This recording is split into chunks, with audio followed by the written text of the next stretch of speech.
Молодежь из Коми продолжает влюблять в нашу республику участников Всемирного фестиваля в Сочи. На этот раз ребята так зажигательно пели и танцевали, что к нашему павильону выстроилась целая очередь из желающих прикоснуться к традициям и обычаям республики. Особенно отличилась делегация из Франции.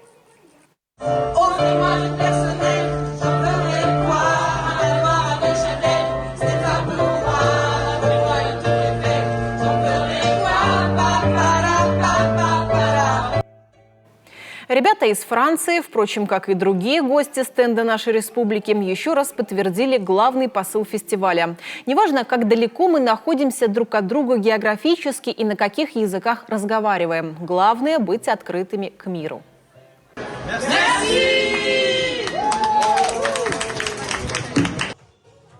За дни работы фестиваля павильон Коми посетили тысячи человек из самых разных уголков мира. Все остались под большим впечатлением от природного богатства, обычаев и национальной кухни нашего края.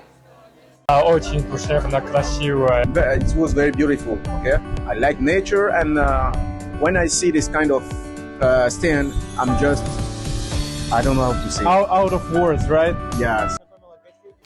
Также делегация из Коми приняла участие в историческом событии. 5 марта участники Всемирного фестиваля молодежи установили мировой рекорд, создав самый многонациональный хоровод дружбы. На площади Душа России в одно время собралось около 2000 жителей города молодежи мира из более 150 стран.